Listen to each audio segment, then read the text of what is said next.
Bago tayo magsimula, huwag kalimutang mag-like at share. Kung nagustuhan ninyo, mag-comment sa ibaba. Maraming salamat, let's go, ituloy na natin ang kwento. Samantala, nang marinig ang mga katagang yon, napanganga ang bida, sa loob ng kanyang isip, naguguluhan siya. Totoo ba ang narinig ko? Talaga bang ako ang gusto niyang maging estudyante? Sa buong bulwagan, ang balita ay kumalat na parang apoy sa tuyong damo, nag-ugong ang mga bulungan. Magiging ika-6 na estudyante na kaya niya ng Alliance Leader, tanong ng isang miyembrong elder. Mali ka, pagwawasto ng isa, si Lee Ho-song ay pinalayas na, kung gayon, magiging ika-5 siya.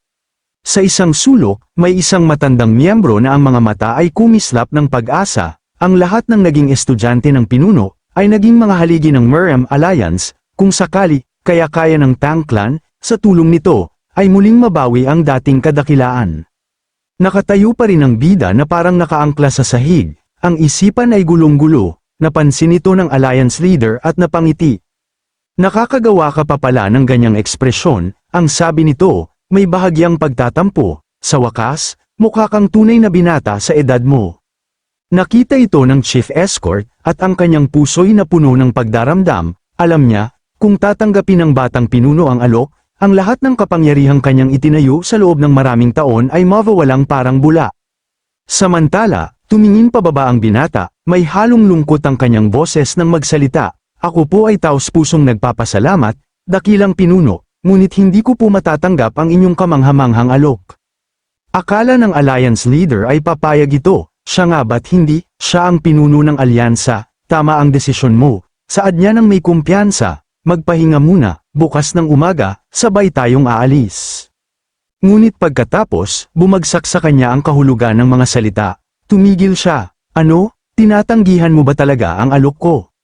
Dahan-dahan, ibinaba niya ang kanyang mga kamay, ang kanyang anyo ay naging formal at mahigpit. Ito, ay isang unang pagkakataon para sa akin, aniya, ang tinig ay seryoso ngunit hindi galit. Maaari ko bang malaman ang iyong dahilan, nang may buong paggalang? Ako po ay totoong humihingi ng paumanhin, marahan ngunit matatag na sagot ng bida, yumukod siya ng malalim, ngunit ako po ay dapat na kumatawan sa aking sariling angkan, ang Tang Clan, sa hinaharap, kagaya ng inyong sariling dakilang guro na nagmula sa Wudang Sect, itinaas niya ang kanyang ulo, ang mga mata ay nagniningning ng pagmamalaki, nais ko rin pong magkaroon ng isang gurong nagmula sa Tang Sect. Nanggaling sa likuran ng isang mahina na, ha? Ang ama mismo ng bida ang napanganga sa narinig. Ngunit sa mga mata ng Alliance Leader, may nagliwanag na pag-unawa, nakakita siya ng katwiran sa sagot, sa loob, nagpasalamat ang bida, mabuti na lang at hindi palagi gumagamit ng kanyang ginintuang mga mata, ang pinuno, alam niya ang mga dakilang pribilehiyong isasakripisyo niya, ngunit wala siyang magagawa, sa sandaling gamitin niya ang kanyang reverse heaven energy, kasama ng iba pang nalamang demonyong sining, agad siyang mahuhuli at mawawala ng buhay. Nakakalungkot, ang sabi ng Alliance Leader, at ang tunay na panghihinayang ay nadama sa kanyang tinig.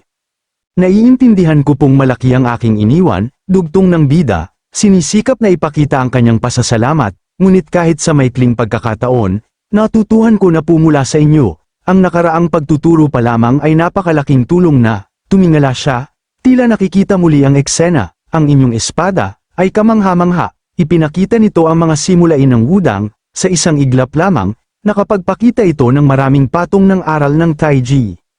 Napanganga naman ng Alliance Leader, nakita mo yun, bulong niya sa sarili, ang lalim ng pangunawa ng binatang ito sa martial skill ay hindi pangkaraniwan, ngayon, siya mismo ang nagulumihanan, gusto niya itong kunin, ngunit alam niyang hindi niya maaaring pilitin.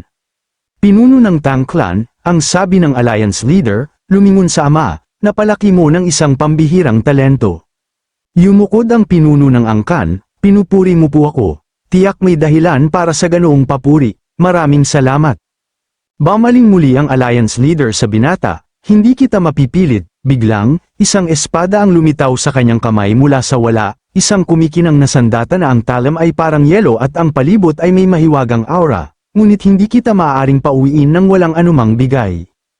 Iniabot niya ang espada, tanggapin mo ito, hayaang magbigay liwanag ito. Kahit maliit, sa iyong landas, at sa landas ng susunod na henerasyon, ang mga hiwaga ng Moonfall, ay makakatulong sa iyo sa hinaharap. Tiningnan ito ng bida, kilala niya ang mga ukit at hulagway sa talim, ang mga padron ng pagbagsak ng buwan, bulong niya. Ano yang espada? Usisa ng isang miyembro, yan ang espadang yari sa bakal na nahulog mula sa kalangitan, sagot ng isa. Ibinibigay niya talaga yun, naiintindihan ng isang matalinong elder ang tunay na kahulugan. Sa pag-aabot ng espadang yun, ipinapahiwatig ng Alliance Leader ang kanyang opisyal na pagkilala sa lakas at potensyal ng batang pinuno. Para sa bida, ito ay isang hindi inaasahang biyaya, isang pambihirang materyales para sa banal na sandatang nasa aking isipan. Hindi niya mapigil ang mangiti ng may bahagyang kasakiman, ang swerte ko, sa tulong nito, magagawa ko na ang lahat ng kailangan. Yumukod siya ng may paggalang at inabot ang espada, maraming salamat po, dakilang pinuno.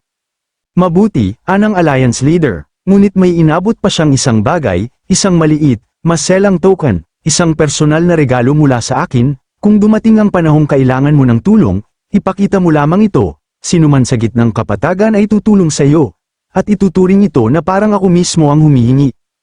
Hindi makapaniwala ang Chief Escort, ang Moonfall Sword, at ngayon, isang token ng Alliance Leader. Bakit niya ginagawa ang lahat ng ito para sa isang walang kwentang binata? Ang galit ay nag-aapoy sa kanyang dibdib.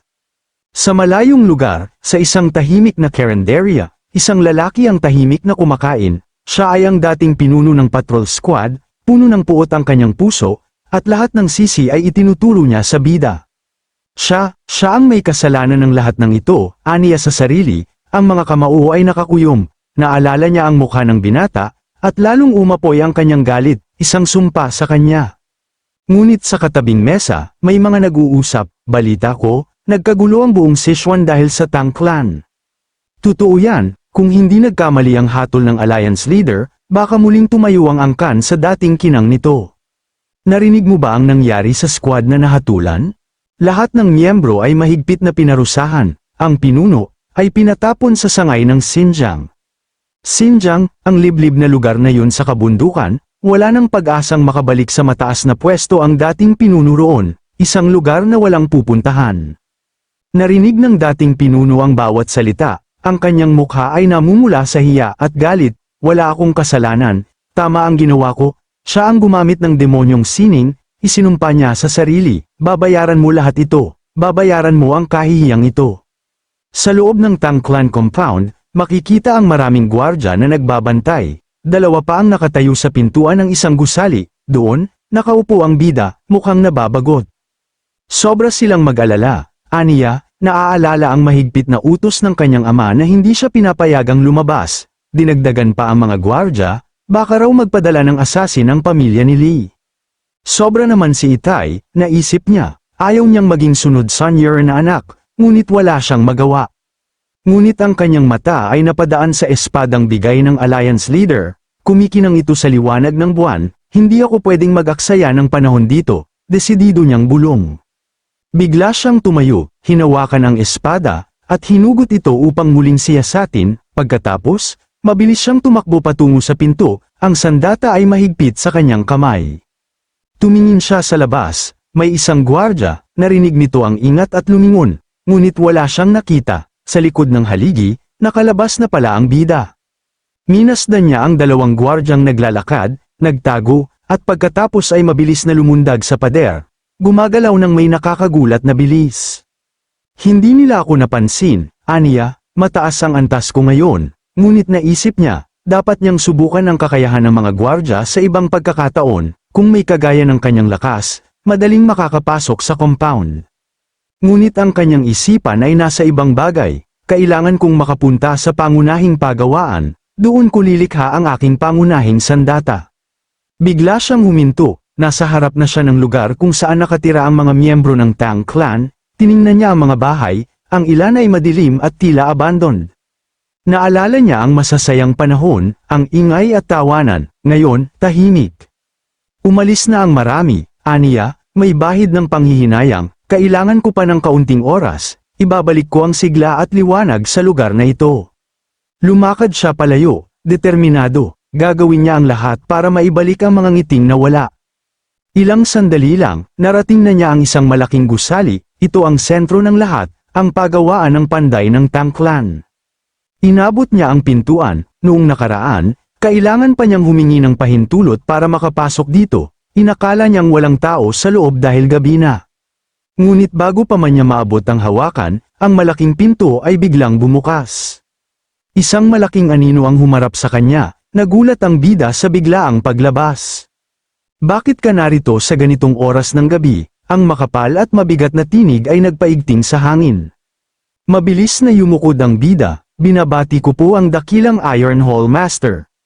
Sa loob, nag-isip siya, malas, siya pa ang naabutan ko, gusto ko pa namang iwasan siya. Alam niyang hindi niya ito kayang bastyusan, kahit ang kanyang ama ay nagpapakita ng lubos na paggalang sa taong ito. Siya ay isang ehekutibo ng Tang Clan, isang taong hindi nagtataglay ng apelyidong Tang, ngunit siya ang master ng lahat ng blacksmith ng angkan, ang pinuno ng Iron Hall, tiningala ng bida ang napakalaking lalaki. Ang katawan ay puno ng mga peklat mula sa nagdaang mga laban at apoy ng pagawaan, ang kanyang mga kamay ay maitim at puno ng kales, mga kamay na humubog ng libu-libong sandata. Ang taong ito ay kilala sa buong Miriam bilang ang Black Hand Artisan, si Guyong Yon.